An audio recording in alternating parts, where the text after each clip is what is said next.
Happy Thursday, everybody! I call this a gunslinger show because that's exactly what it is. We are broadcasting around the world here below the Tropic of Cancer down in South America.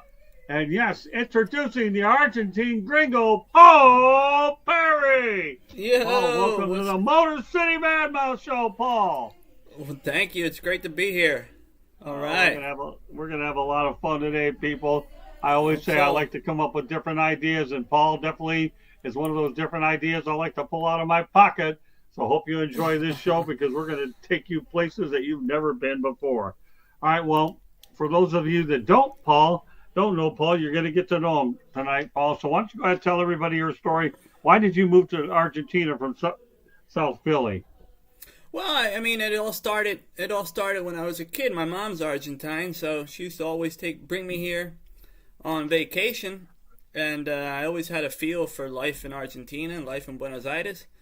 And when I graduated high school, everybody, all my friends, they got new cars. I got a plane ticket to Buenos Aires, and it changed my life. And I fell in love with the city, and I said to myself, I'm going to go to college. When I finish college, I'm going to moved to Buenos Aires to try living here, and I dropped out of college, saved some money working as a busboy and a waiter in Jersey, and I saved up my money, and I bought myself a ticket and came to Buenos Aires, and I've been here ever since. So tell me, you don't miss Philly except the cheesesteaks, is that right? Yeah, I miss cheesesteaks, pretzels, and water ice. Water ice? You said Italian water ice. Watermelon. Well, Italian ices, right? Yeah, Italian water ice. Italian. And Pat steaks. Water. Denix. Ice. And you said pretzels. Okay, you don't have them down there then. Is that correct? No pretzels.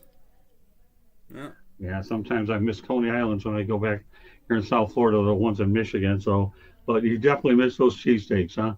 I miss the cheesesteaks and I miss the pretzels. Okay. So, Paul, you have a production company and you have a podcast called Gringos in Buenos Aires. Tell me a little bit more about that.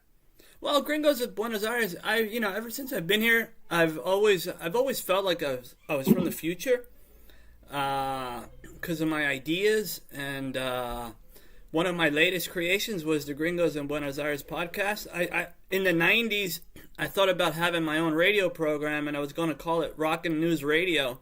That didn't develop. We did a pilot.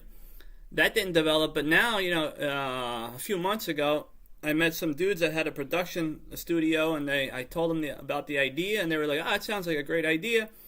Basically, to bring the expat. We have a large expat community here, and it's growing and growing all the time. People from all over the world are moving here, and I thought it'd be a good idea to have a podcast, and for gringos, expats, to share their experiences and what they like and don't like about Buenos Aires and why they choose to live here. Okay, now you say everything in that area is cash and carry. Please elaborate. Cash and carry, that means, for example, I bought my house, I paid cash for my house. I bought my car, I paid cash for my house. There's no financing, there's no credit, there's no mortgage, there's no loans. Okay. Oh. So you pay cash and everything, so you don't have to. Yeah, I don't know anybody anything. You don't know whatever's yours. Whatever you got is yours, and nobody else's. Sounds good to me. All right, you talked about expat, so that means expatriates community large. You said there are about 10,000 Americans down there. Yeah, I don't know exactly what the number is now, but the expat community is growing. It started growing in the 2000s. And there's a large expat community. Now we got a lot of Russians, a lot of Ukrainians. Because of the war, I guess they figure it's much safer. It's a safe country. I mean, there's no threat of war here, and no one carries firearms, except for the criminals. They don't. No firearms. Okay, interesting. Yeah. Okay, so as far as sports are concerned, you say you follow baseball, football, and ESPN mainly does soccer down there, and you also wrote sucks. I'm sorry, what was that? ESPN is horrible here. They show nothing but soccer. Now they're changing now because I guess they realize that football, which is they call it American football because football is soccer here, Right. Now it's changing. Now they show baseball. Now they show some football. But years ago, there was nothing on TV but soccer and Okay. tennis. So you say you're the godfather of expat baseball in Buenos Aires, and you had a team called the Shankies. Is that correct? And you The were with the Buenos Aires Yankees, best team in Argentine baseball history.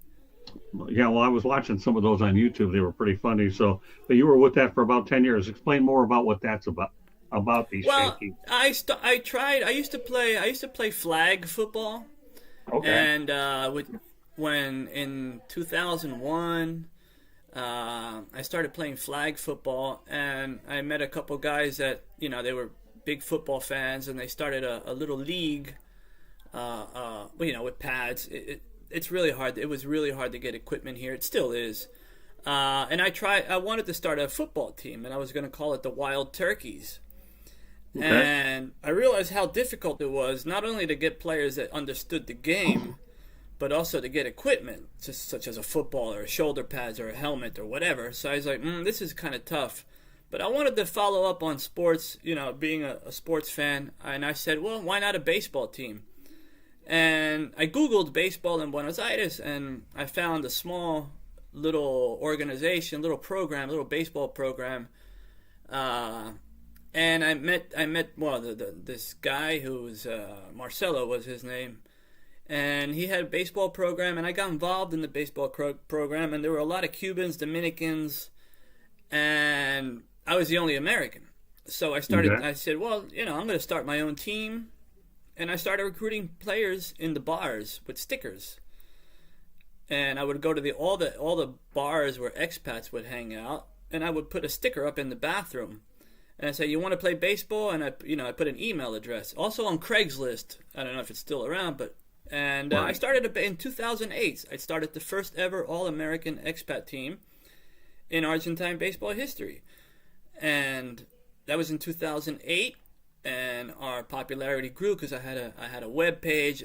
After every game, I would post a recap, and I was really, really, really into it, and I promoted the sport, and it grew.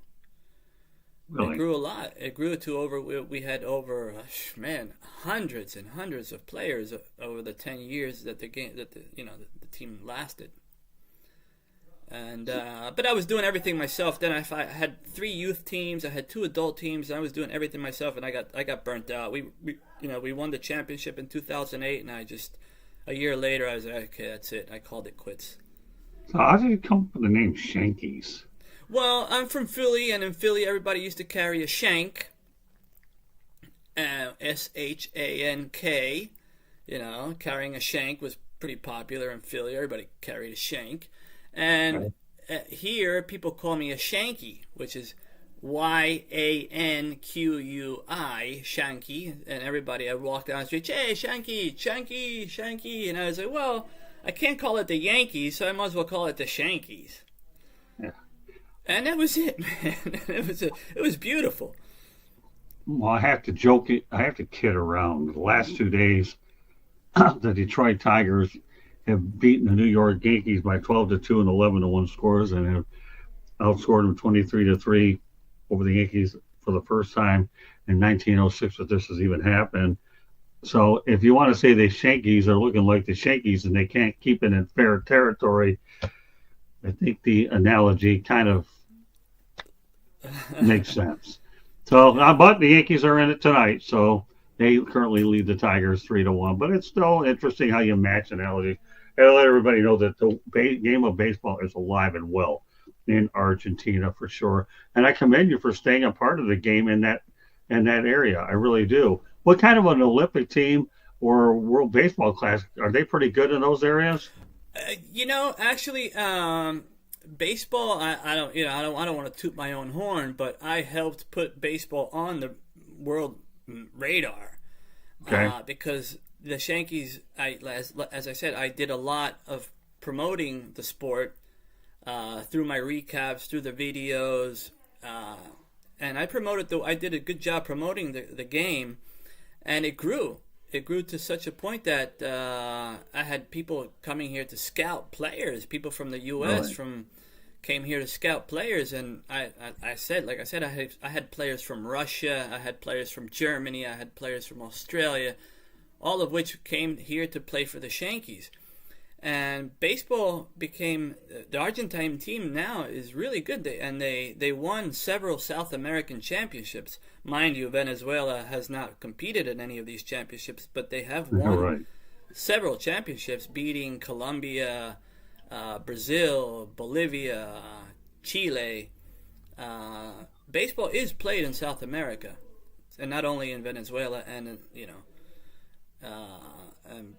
Venezuela, basically. I mean, if a Venezuelan team came here and played an Argentine team or whatever, I think they would dominate because it's in their blood. You know, this is a soccer country. This is, everybody. The difference between an American kid and an Argentine kid, you roll him a ball, the American kid will pick it up and throw it to you. The Argentine kid will kick it to you. Yeah, I can imagine that. It's a good analogy. No, that's true. It's in the blood. Yeah, one will kick it, the other one will throw it. That's the difference between the two countries, let alone the fact that from where you're at to where I'm at is 3,800 miles. So, all right, so let's talk about what you're currently doing for a living. What type of work do you do down there? I do a little bit of everything. My bread and butter used to be, before AI, my bread and butter was translating.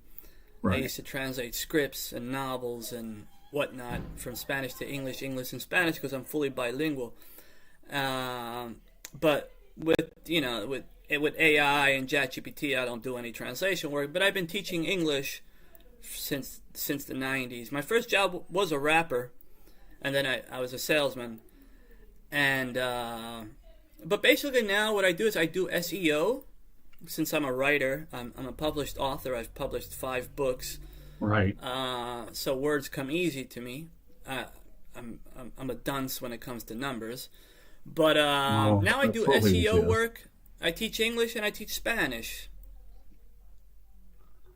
So let me ask you a question. Now you bring up an interesting point. I'm a writer as well and a broadcaster. Do you think that to be a good broadcaster that you have to be a good writer?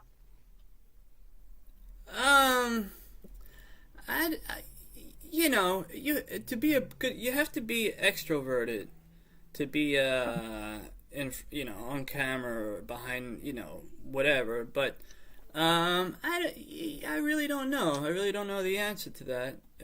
Some writers are very introverted. Some writers are very extra. I'm an extroverted person, so I have no trouble at all. I mean, I used to work as an actor. I used to do a lot of acting. Okay. I've been in several films. I've done a lot of international commercials. So as a matter of fact, I was in a Tums commercial that aired during the Super Bowl.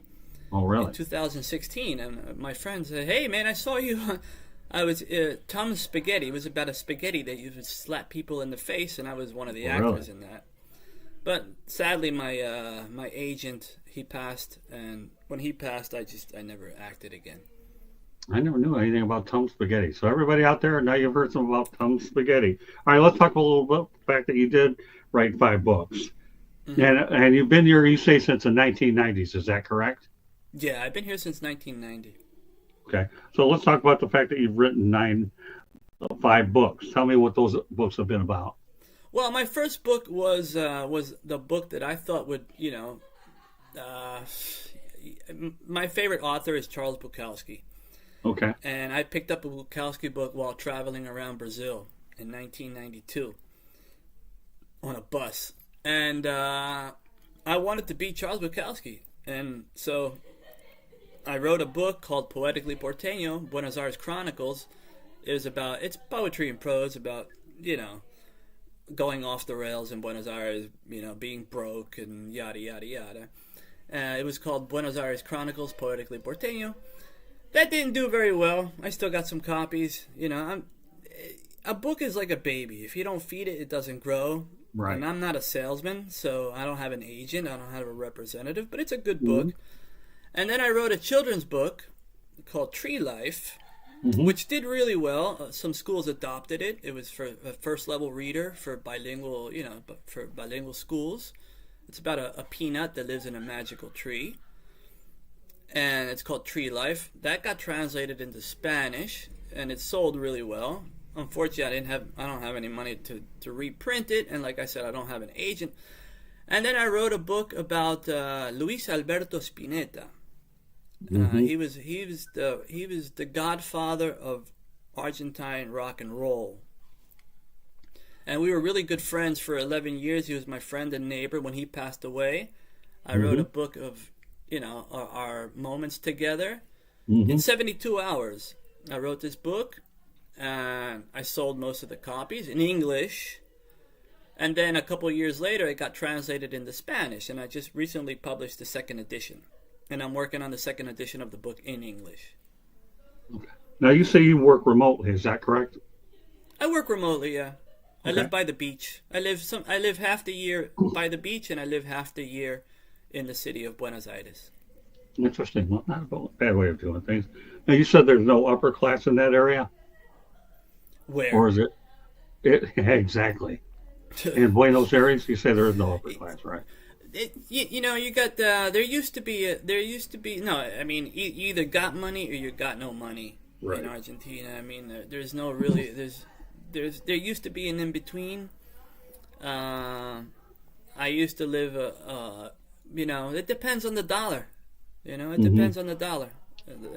Basically, if I work for the States, I do SEO, so I get by. But I'm making a lot less than I used to because the dollar went down and and inflation went up. So this is you have to be really very resilient to live in Argentina in an economic stance, let's say. Because if half the stuff that happened here happened in the States, everybody would be jumping off the nearest bridge. So you've been there since the 90s. I know you're well aware of what today is, right? 9/11.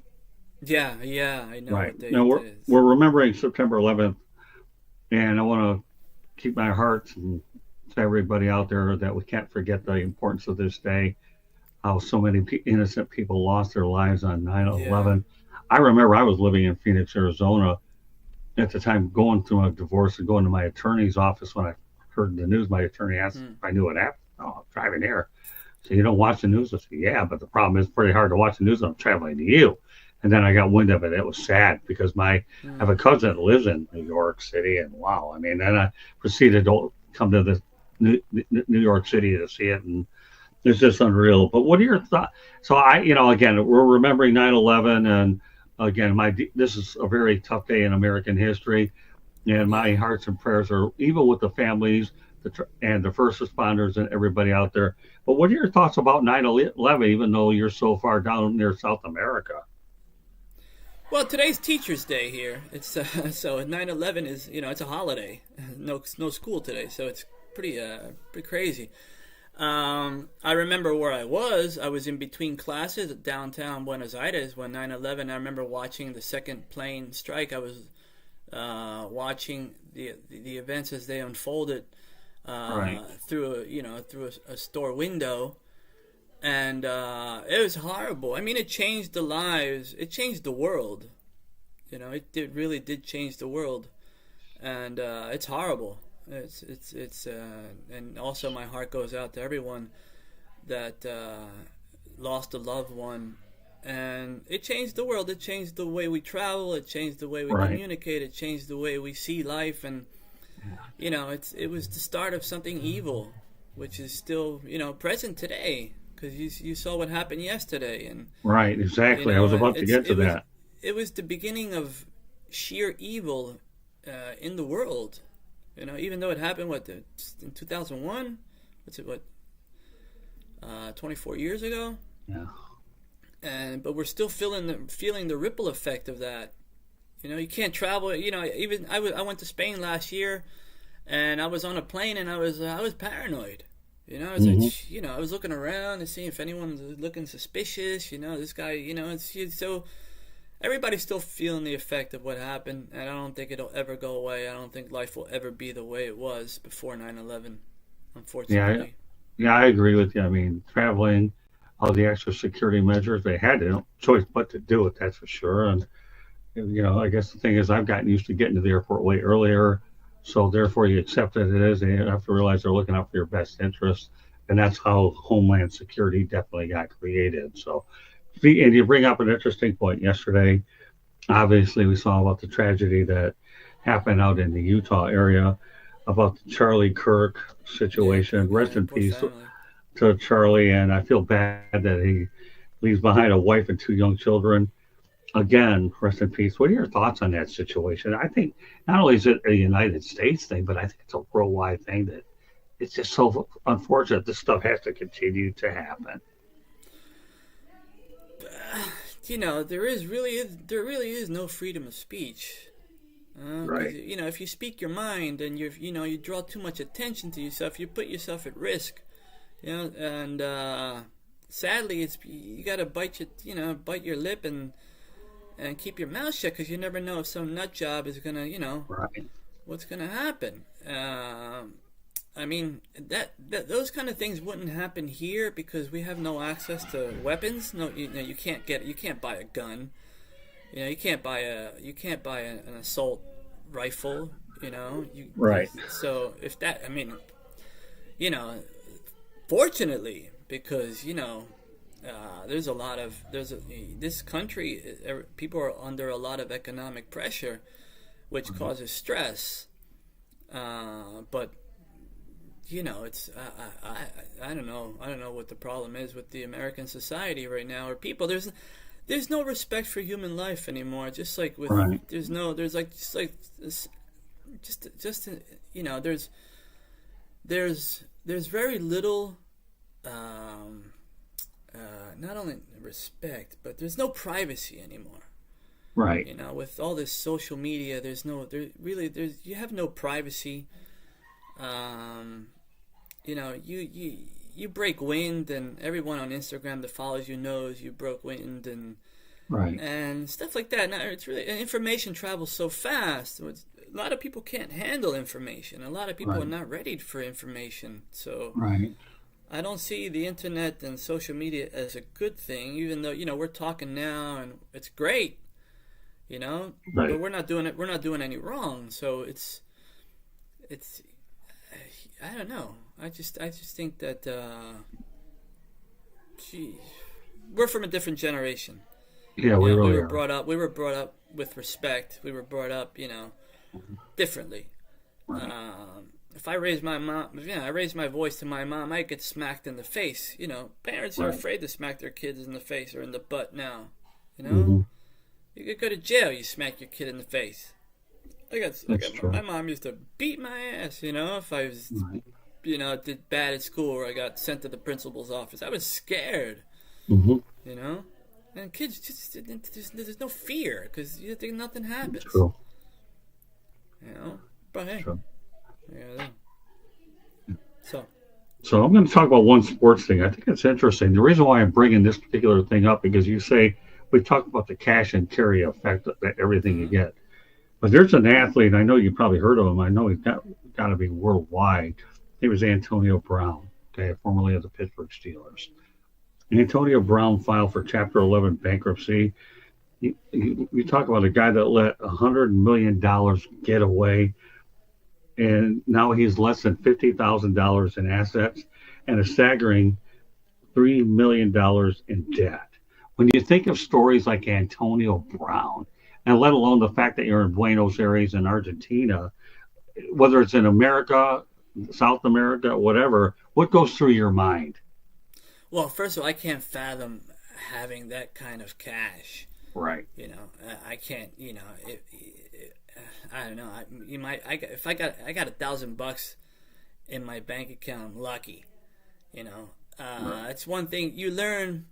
One thing I appreciated of Buenos Aires and life in Argentina is that people are basically equal when it comes Hmm. to money.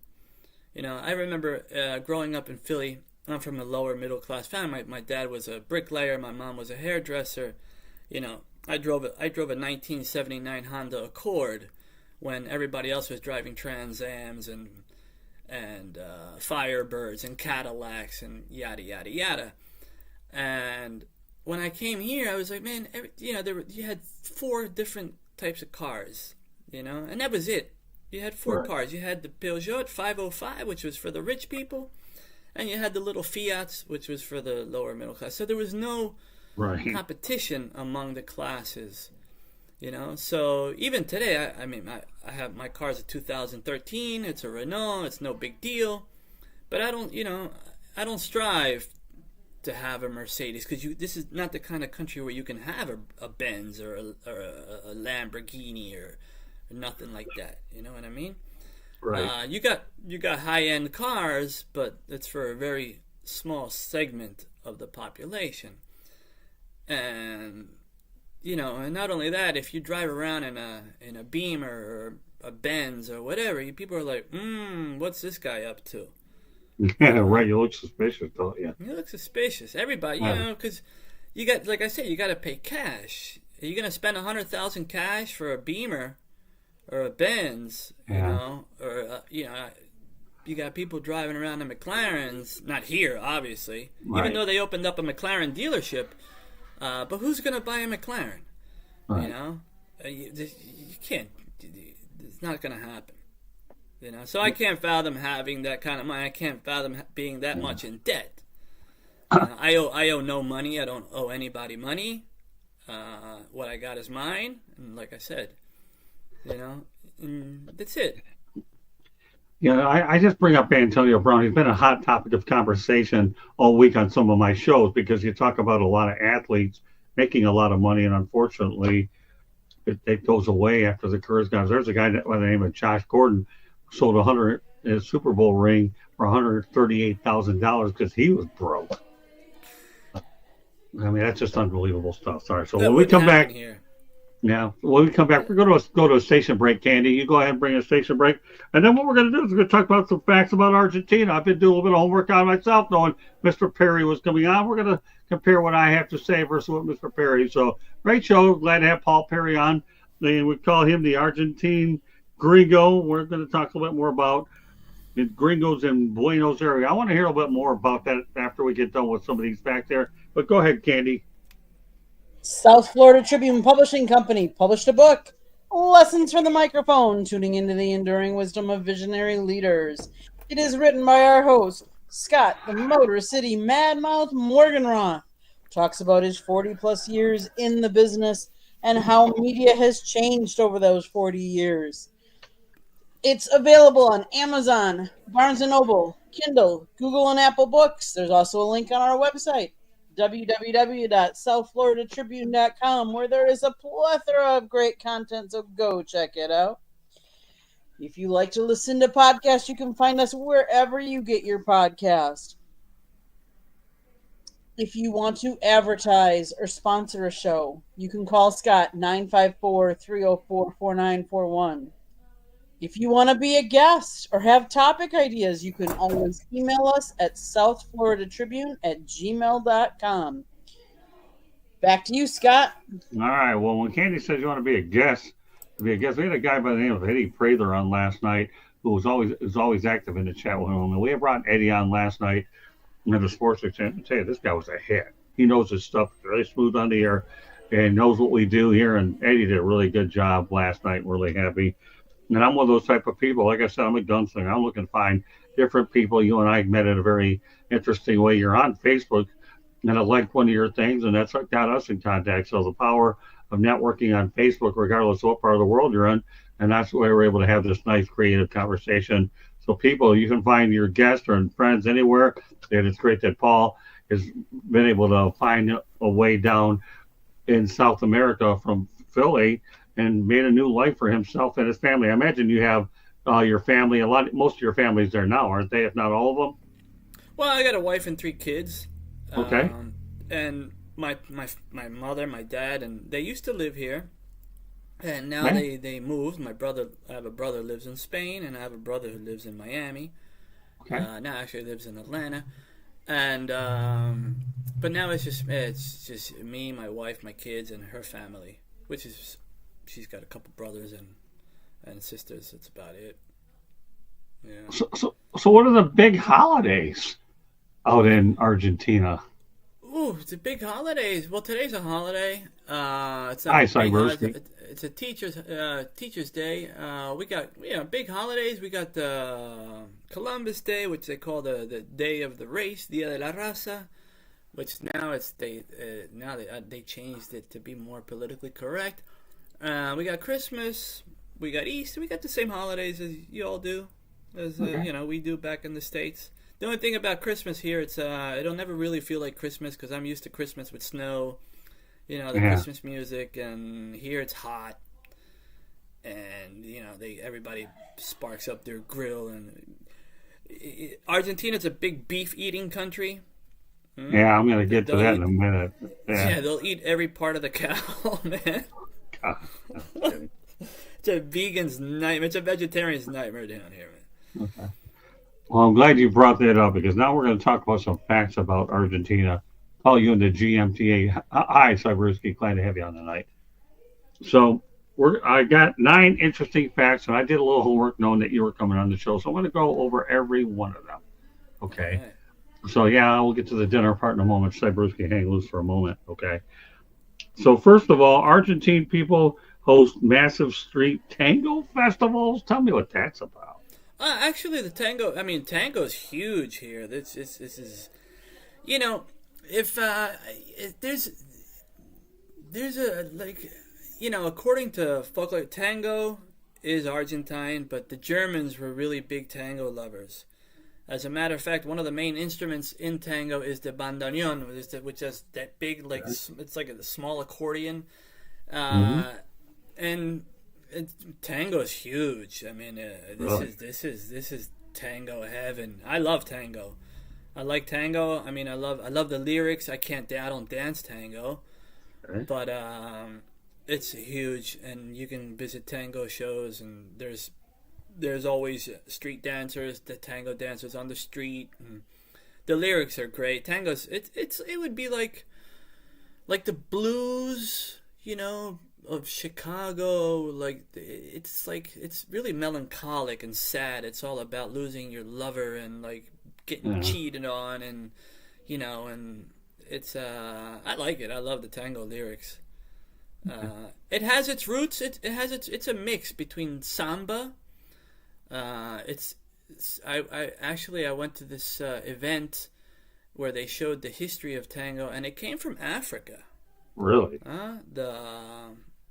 The beat and the vibe, and they mixed it with what was it called? I forget what it was called.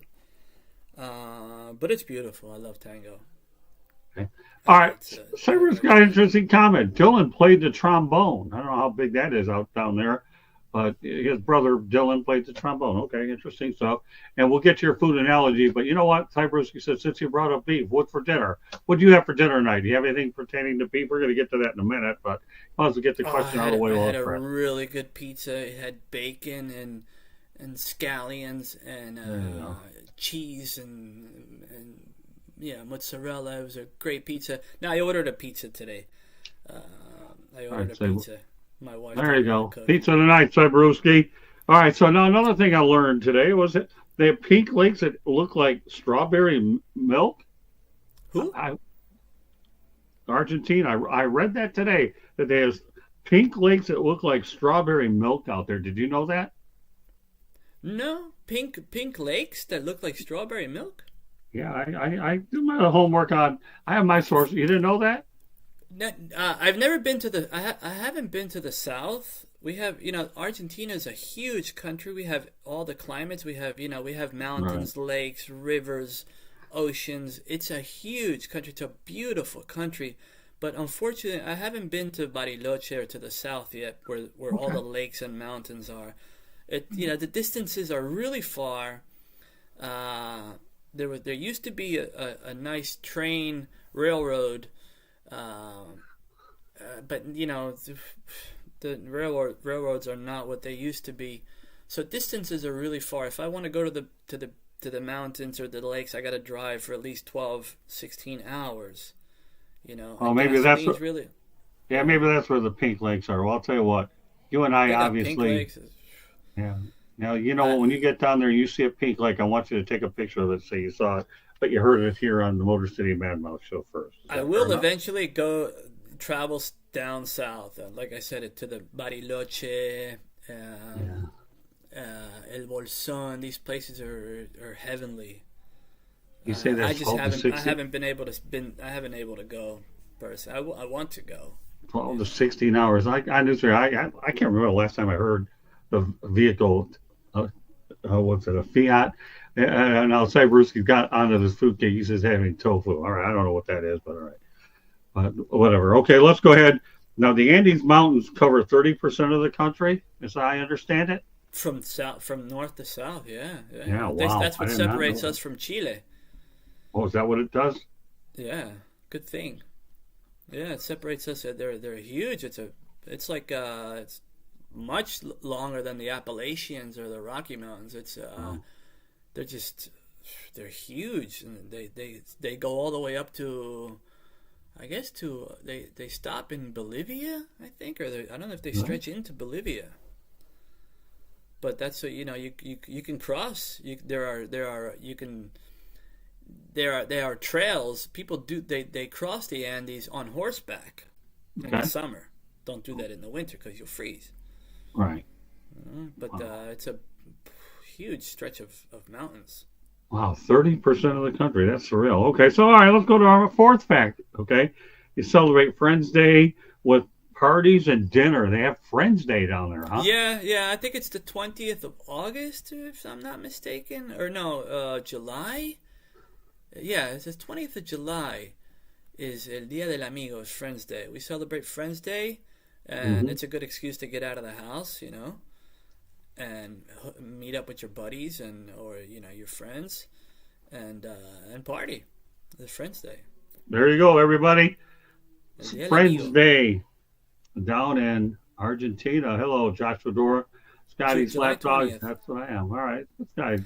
We also celebrate. We've always also taken up. I say we because I consider myself half Arts. I've been here so long, and my mom's Argentine. Like I said, we celebrate Valentine's Day. We celebrate Halloween.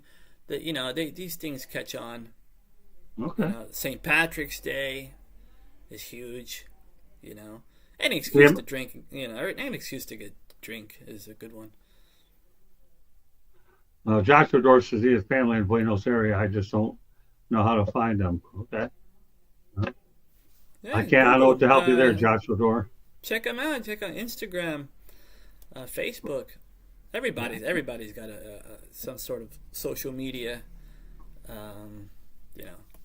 profile. Maybe Paul can help you. I wouldn't know what to tell you. Maybe follow Instagram. What was the other one? Facebook. Yeah, Facebook. Depending on the age range, because so. He said they fled from Hitler and ended up there. well, I mean, we got a large. We have if I saw this documentary called "Hunting Hitler," and really, they say that Hitler died in the South in Bariloche. He was starting the Third Reich. It went from Spain. In a submarine, and actually this town, Villa Gesell, where I spent half the year by the beach, was founded by a Nazi. Well, Joshua Dora, you're right. Paul obviously is validating what you said. I didn't think it was a joke. Joshua Dora, now all he's doing is pretty much validating what you say. And you say there's a lot of Jewish people in Argentina as well? Yeah, we have the second largest Jewish community in South America. And it's ironic. You can't find a pretzel. It's kosher. Now that is. Yeah, I know. Well, what's up with that? You can't find a pretzel. It's kosher. Can't find it. Yeah, no, I mean, good, Joshua. You're giving me some interesting information. I mean, I didn't think you were joking this time, Joshua. Or a knish. Sometimes I'm not sure if you are joking, but this one time I actually believe you were serious. And I didn't know how many Jewish people there were in Argentina. And Joshua Dora, when you go ahead and rewatch this show later on, you're going to find out how many expats are there, and it's a very interesting, enlightening show with all the different things that are really going on there as well. So, Villa General Belgrano was founded by Nazis. Villa Gesell was founded by Nazis. Most of the South is full of Nazis. There are even German communities all over the place full of Nazis. Well, not now, but 30, 20, 30, 40 years ago, there's a lot of Nazis here. Do you have gated communities down there? Yeah, we have gated communities. Okay. Yeah, we have gated communities. They're expensive to live in. Interesting. All right, so let's talk the fifth fact. So Argentines invented the artificial heart. That's what I heard. René Favarolo was a heart surgeon. He invented the pacemaker. Really? He invented the pacemaker. Yeah, he invented Argentina is they invented a lot of things. They invented the pen. They invented the bus system. Mm-hmm. They invented it was actually a Yugoslavian, but the fingerprinting system. Yeah, I'm going to get to that in a moment. But okay. Argentina's, they could take credit for inventing a lot of stuff. Yeah, a lot of smart people in Argentina. It's, a lot of intelligent people in Argentina. Sadly, this country is kept down because of corruption. But if not for the ridiculous levels of corruption, this country has the potential to be one of the greatest countries in the world. Because it can literally feed the world. They export everything. I think they're the number one exporter of lemons, sugar. Well, actually, Brazil leads in sugar, but lemons, grapes, nuts, raisins, everything grows here. Beef, pork, chicken. It's this country's just. And you can plant a seed anywhere and it'll sprout. The soil is so rich. But sadly, it's corruption. The more you have, the more you steal. I have to tell you though, when I heard that they invented the artificial heart, I was pretty impressed by that. The artificial heart. I mean, again, unaware of what they do down there. That's why having you on the show. It's pretty interesting. Where I'm bringing you on to educate people around the world, because this show is actually being heard around the world. So whether it's on Geo7 audio wise or let alone the United States, in addition to our people on YouTube, Twitter, and so forth. So you're getting the visual and the audio. So this is a lot of, like Cyberowski says, it's good history lessons tonight. These are things that I like to do things differently. I don't mind going out of my comfort zone from sports, Paul. And I told you that when we spoke on WhatsApp, to do these sort of things. And this is why this is such a fun show to do. And coming up, actually, what I'll be doing is I'm going to be working on a project, which is why I wanted to get you on here pretty soon, where I'm going to be doing some shows on No Limits on head injuries and cyber chambers and things like that that'll be coming up. So that'll be coming up in the next several weeks. I'm working on some deals to try to get some of those things done, which is harder for me to contact my friends because now I'm really wrapped up in this thing as well. But when I heard the artificial heart, it's unbelievable. And yes, Cyberowski, I'll reiterate what I said. There are some good history lessons tonight. And as you and Josh Adore and the rest of your guys will find out when you stay tuned here, I have a lot of other things in the works as well. Now let's get a little bit more differently, Paul. You have one of the world's largest dinosaur fossils? Yeah, the name of the dinosaur, but there was a lot of dinosaur in the South. They found a lot of dinosaur. The biggest dinosaur fossils were found in the South. Yeah, not too long ago. I think about not less than a decade ago or something like that. Right. And yeah, there's a place called Talampaya, which is a national park in Jujuy and Salta, which you go there and it's like being, I don't know, on the moon. That's actually, they filmed a lot of movies there because it's like being on the moon. Which goes back to what I said earlier. Argentina is an amazing country, right, with so much diversity in terms of landscapes and geographics. It's really an amazing place. And I want to get back to and say, it broadens the mind to meet people that live in other countries, Americans, and travel does broaden the mind. And talking to people, I've met people from all over the world, and that's the way you grow. You know, that's the way you expand your knowledge of things, by talking to people from other cultures and people who experience life in other countries. I lived in Brazil for a couple of years also, which Right. I can tell you a little bit about Brazil, what it's like there. But yeah, they have a lot of dinosaur fossils, and there's a museum in the south that has these dinosaurs. And we also have Puerto Madryn. Puerto Madryn is where the whales go. You know, now is mating season. People go there. It's a big tourist destination. And we also have Tierra del Fuego, the land of fire, which is the southernmost country in the world. It's a beautiful place where you can cross the Beagle Channel, which Darwin went. There is a movie based on that. Darwin went there. He traveled and he did a lot of research there. You ever think about being a tour guide? You're doing a good job at night. You know, I used to do a little. I used to do a little, but it's you need a vehicle. I wanted to buy a van one time and pick people up at the airport and do that stuff. But you know, there's so much I can do with no money. I'm with you. Yeah, it takes money. It takes money to make money. Not as an English teacher. That's why I teach English. Right.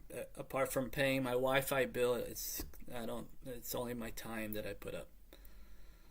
Okay, nothing wrong with teaching.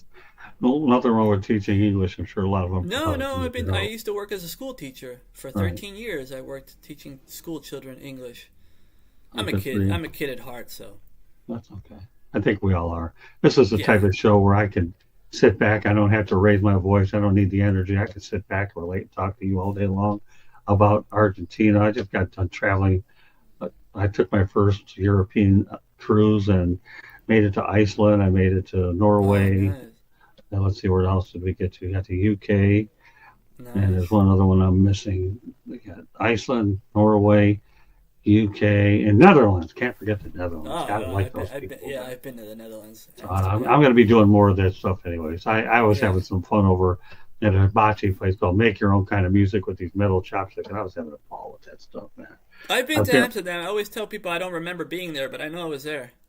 Yeah, that was unbelievable. It was. Well, don't worry. You're going to be coming on to Professor and People one day with myself and Stephen Reichel in the future. So I found out that penguins roam the southern beaches freely. And now, Joshua, we're not the Pittsburgh Penguins and the NHL, but we're talking about the penguins down in South America. Penguins. Right, the penguins roam the south freely. It's pretty interesting, isn't it? You know, I was last year at around this time. I was walking on the beach, and I stumbled across a sea lion. And really? Big Boy chased me, and I had my camera and I filmed it as he was, chasing me. It was pretty cool, and I uploaded it, and it got a bunch of views.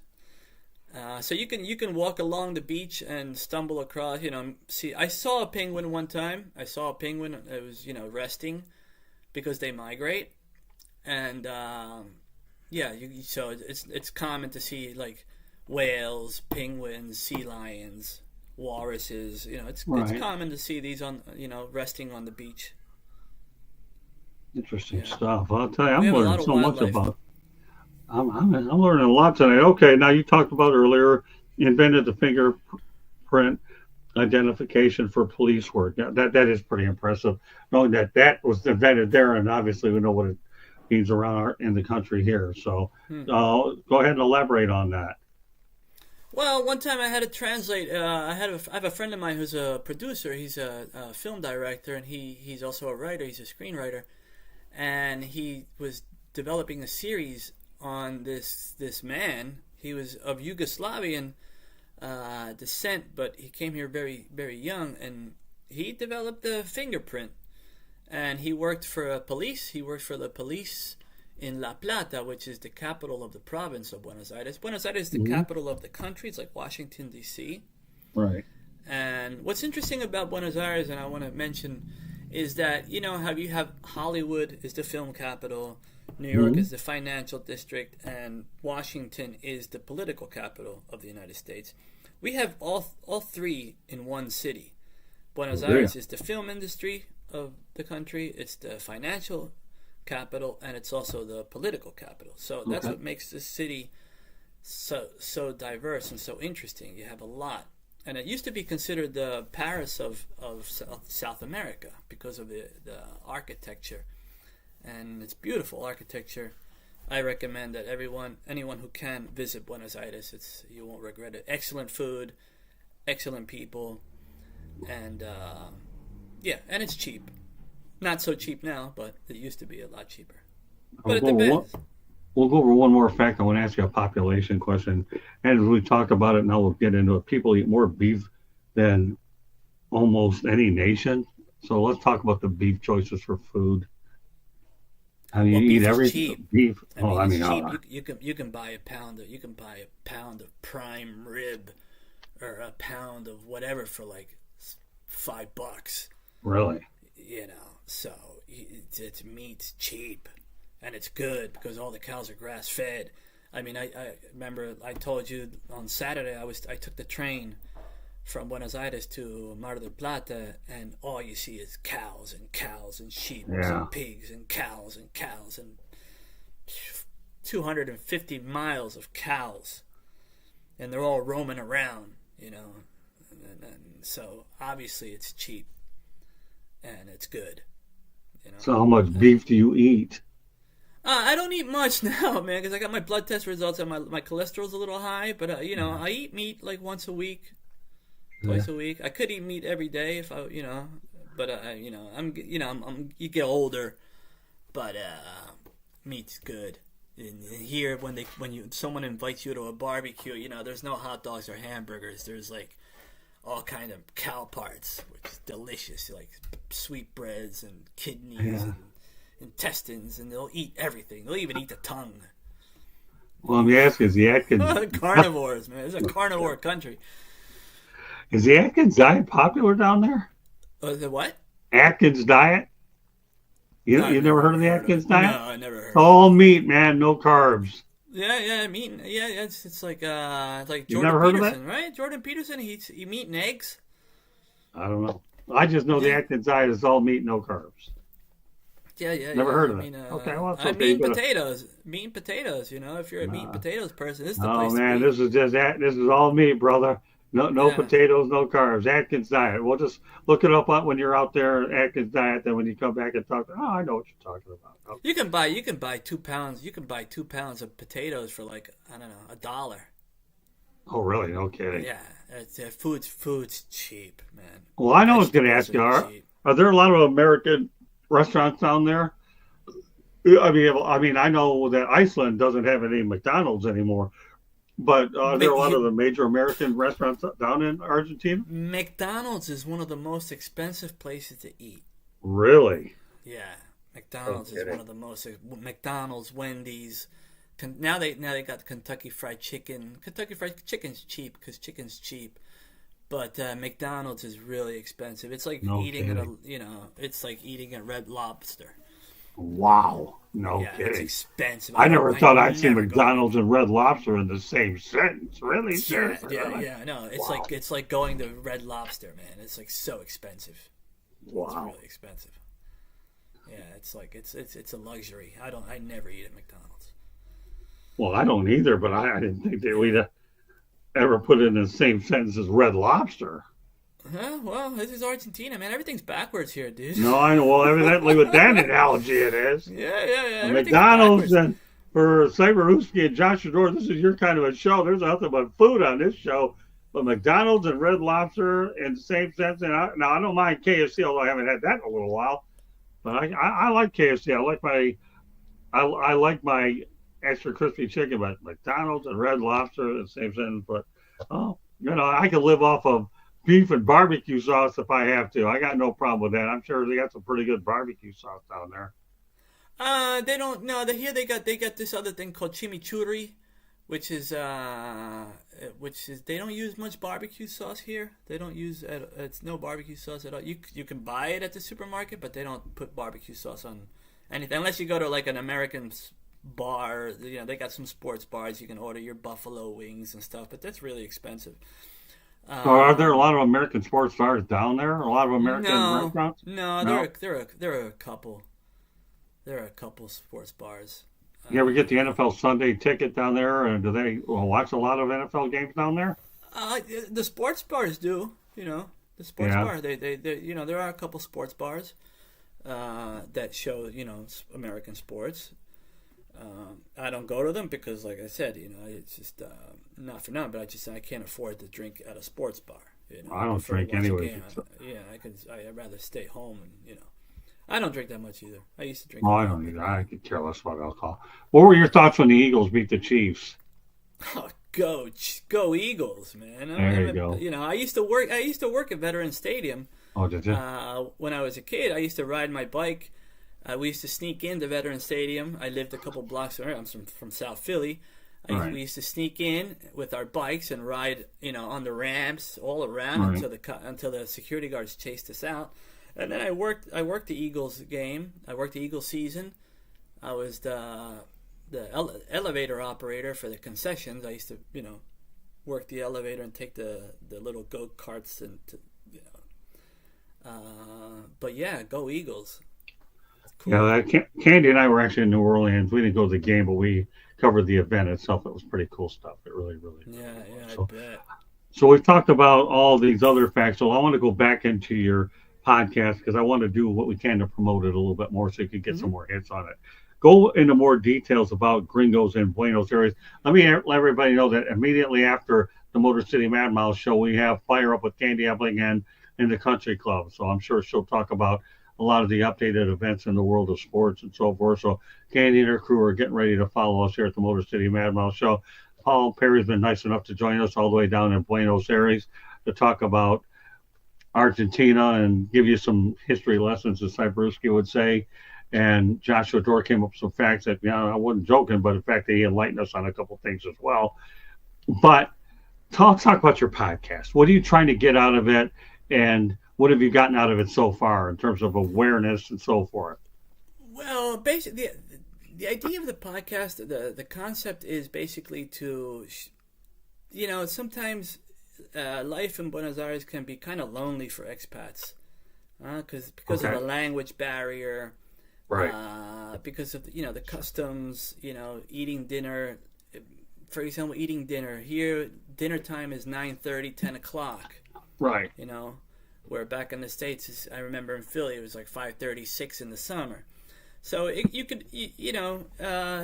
podcast basically is to help expats feel a little bit more at home, and help the expat community blend and have someone just basically make friends, and it's worked. It's worked. We did one pilot season. We did a pilot season with 12 episodes, and the feedback has been good.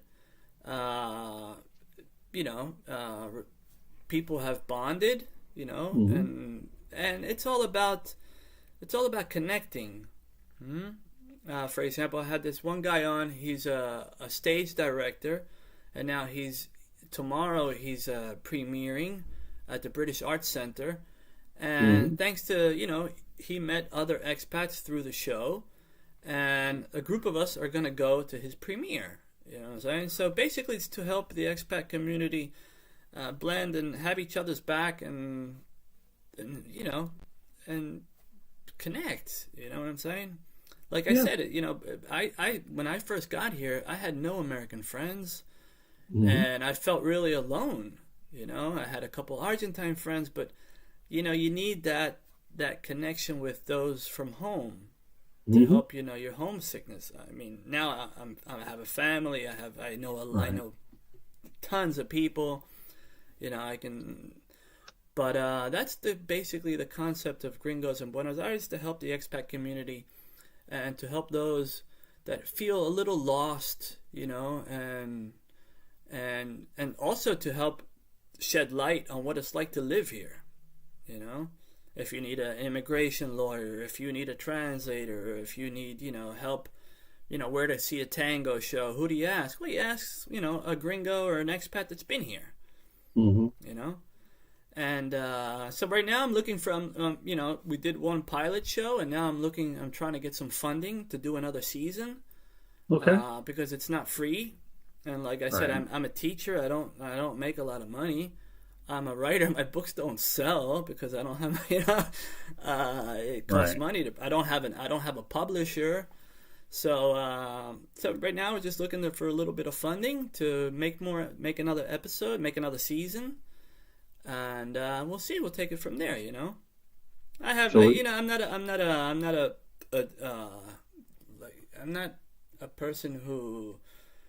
a greedy person. You know what I'm saying? Mm-hmm. I'm a modest person. I have a modest life. My intention is not to get rich or provide and leave a mark. You know what I'm saying? Right. Leave a positive mark on people's lives. That's what that's what I'm all about. Leaving something positive for when I'm gone. People say, "Hey, man, you remember that guy, Paul Perry? He really made a difference." And that's what I think it's all about, making a positive difference on people's lives. So as we wrap up this show, is there anything else that I've left out or that you want to go ahead and convey to our audience watching on time? That they want to know about you, your business, or anything for Argentina? I'm leaving the floor open for you. What can I say? Follow me on YouTube. Like, subscribe, and that's the best thing that that's the best thing anyone can do is just follow, subscribe, hit like, and hit me up. And if anyone ever comes to Buenos Aires, hit me up, and we'll have a good time. I'll show them around, and that's about it. I have a good friend out there. If I ever get down those parts, I'll definitely look forward to catching up with you. I imagine they probably have a lot. I imagine they probably have a lot of embassies out in Buenos Aires too, around the world. Is that correct? Yeah. You got every embassy is here. You ever been by the U.S. embassy down there? Yeah, I've been by it's beautiful. They have a beautiful building. They have the embassy, and they have the ambassador's residence, which is like a block away. Yeah. They have you have a neighborhood that's full of embassies. It's all mansions. Wow, no kidding. Yeah, it's nice. It's all good. If I ever get down there, I'll have to look you up. I'm glad that we have an opportunity to spend an evening tonight talking about your story, because that's what this is all about, Paul, is your story. And the fact that you were involved with baseball for a lot of years. We had comments earlier talking about the baseball component, the Shankies. And I think it's just so cool that you got involved with baseball down there. Yeah. And then, of course, World Baseball Classic, the Olympics are big. We all know that Venezuela is a powerhouse in it. I get that. But for one night here on the South Florida Tribune Broadcasting Network, we wanted to go with something way different than the norm, and I feel like we did. We set out to accomplish a lot, bringing on Paul Perry tonight on the network. So, good, dude, congrats on your book. Oh, thank you. I appreciate it. So, okay, we're going to bring Candy Everly on for one more station break. Candy, is there anything you'd like to ask Paul real quickly before we turn over to Fire Up? And why don't you preview everything that everybody can look forward to afterwards on Fire Up, Candy? But any questions for Paul? So, Paul, what originally brought you to Buenos Aires? What originally brought just the way I felt here with the warmth of the people and how I felt. I really felt, being from Philly, I was just another face in the crowd. But here, I've managed to stand out. Being an American here in the 90s when I arrived, just a quick example. When I got here, I was wearing Cavaricci pants, Cavaricci jeans. I had high top Filas. I had a Nike hat. I had a rat's tail, a bomber jacket, and people would point at me and say, "Whoa!" They didn't know what I was, and I'm talking in 1990. They didn't know what I was, and I was like, "Wow, I can," I really have a lot of possibilities here.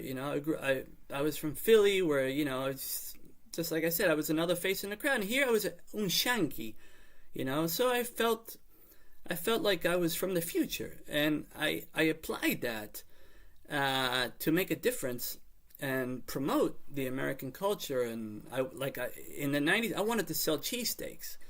I wanted to introduce the Buenos Aires people to a cheesesteak. I tried to make pretzels. I still want to make water ice. I think water ice here would boom because Argentina, they have incredible ice cream, but there's no water ice. So I still think that there are a lot of possibilities, business possibilities. I'm not a businessman. I'm an ideas person. Right. So I think as an ideas person, I still have a lot. I have a lot of ideas that I think would work here, and it all started in the '90s. Like I said, my first job was a rapper, and I was rapping and I was getting paid. I was signing autographs, and people were, and I had a good time. I was like, whoa, this is really great. I would never be rapping in Philly. I wouldn't be signing autographs in Philly. You know what I'm saying? So I think that's what kept me here all these years, and plus my family. I have kids. I have a wife and kids. So, do you ever see yourself moving back to the States? No, unless someone gives me $1 million and I wouldn't have to work. I couldn't see myself working in the States and paying taxes. I don't pay taxes here. Yeah. Okay. So. Okay, interesting. I mean, how big? If you don't mind me asking, how big of a residence do you have? How many bedrooms? I'm sorry? How big of a residence do you have? I live in a small house. Oh, my yeah. house is Okay. small. I paid cash. Right. I paid cash for my house. I bought my house for $70,000. How much? 70,000. Okay. Which I managed to save. I paid $10,000 for my car, and so yeah, and that's what's interesting. With 50, 60,000, you can buy yourself a nice apartment. I have a house. I have a terrace. I don't have a backyard, but I have a terrace. Mm-hmm. I remodeled it. I have 4 bedrooms. Mm-hmm. It's a small house. I guess it's about 100 square meters. It's a cozy little house. But I also have a house on the beach. Okay. It's bigger than this house, but it's the beach and it's windy and cold and it's not very nice in the winter. Yeah. How far is it from you? How far is the place from the beach to where you currently are? 250 miles. Okay. Yeah. And So- would you travel by vehicle or do you take a bus over there? Well, I took the train on Saturday. I took the train to Mar del Plata, and from there I took a bus. It took me 12 hours, man. Okay. It took me 12 hours. What should have been a 4-hour drive. Okay. So what's the temperature like there these days right now? Right now it's about 50, 60 degrees. Is that Celsius or Fahrenheit? No, Fahrenheit. It's 11 degrees Celsius Okay. by the beach. It's Okay. in the city. Today was a spring day. Today I wore shorts today. It never snows in Buenos Aires. It never gets below freezing. And what time is it there? So what, like the time 10 difference? o'clock. 10 o'clock. So an hour ahead, like Aruba. Aruba's, I think, an hour ahead of us. Yeah. It's 10 o'clock. Yeah. Or an hour ahead, Candy. Where we were at was way the other way. We're waiting. That September 21st is the first day of spring. Okay. Oh, September 21st is spring? So they're the opposite of us. Yeah. Yeah. Oh, kidding. Everything's backwards, man. I'm telling you, everybody, this is a show. If you're looking to learn about Argentina and learn about, this is a show to do it. That's what makes it fun. Motor City Mad Mouse Show, followed by Fire Up. So, Candy, give everybody a preview of what you have lined up after we're finished here in a few moments. So tonight on Fire Up, we are going to be talking about should more teams play their starters in the preseason. Now that we finished week 1 and we have results from week 1, we want to kind of delve into should we be playing the starters more in preseason. We're going to sum up a little bit. We're going to talk a little bit about MLB because MLB is looking to end their season here in a couple of weeks and get into the postseason. We're going to look at some of the week 2 games in the NFL. And we're also going to be talking about the NCAA and how they banned some of their players because they were betting on their own games. So that's some of the things. That is a no-no. That is some of the things we're going to be talking about following your show on Fire Up. Besides my segment of My Town, because we do that as well. So there you go. So, Paul, if you ever get bored, you ever want to listen to our program, we'll keep you up to date in the sports world and everything else. We have a lot of good stuff. We'll keep you as Americanized as you want to be, anyways. We have a lot of good programming. I'm doing a lot of different things. So, and the series I'll be doing on head injuries, and coming up soon in a couple of weeks, or now I'll announce more things as we go along.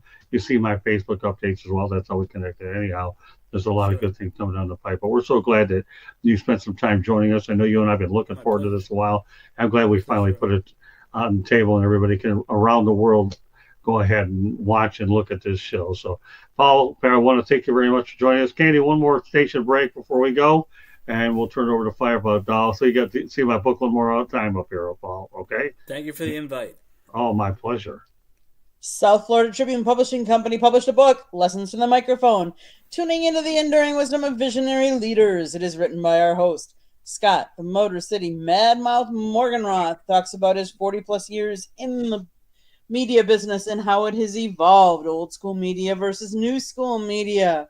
It's available on Amazon, Barnes & Noble, Kindle, Google, and Apple Books. There's also a link on our website, www.southfloridatribune.com, where there is a plethora of great content, so go check it out. If you like to listen to podcasts, you can find us wherever you get your podcasts. If you see that red subscribe button in that lower right-hand corner, that means you have not yet subscribed to us, and I honestly don't know what you're waiting for. Honestly, we have the best programming out there. So click it, like us, share us with all your friends and family, and then turn on that notification button so you're notified every time we go live. We have some excellent programming. Monday nights, we talk baseball. Tuesday nights, we talk football. Wednesday and Thursday nights on Sports Exchange, and then Fire Up. You just never know what we're going to be talking about. Motor City Madmouth Show is a one-on-one interview show. Go check it out, like we said. It's awesome programming, and you don't want to miss anything. If you want to advertise or sponsor a show, call Scott 954-304-4941. And if you want to be a guest or have topic ideas, please email us at southfloridatribune@gmail.com. That is how we are getting some of our most recent guests and some of the programming we have coming down the pipe.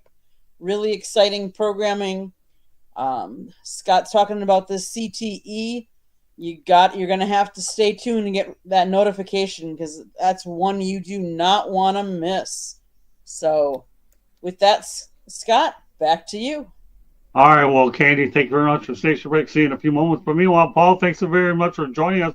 But you're going to have an open invite to promote your podcast on the Professor and the Pupil. I'll get back to you on WhatsApp.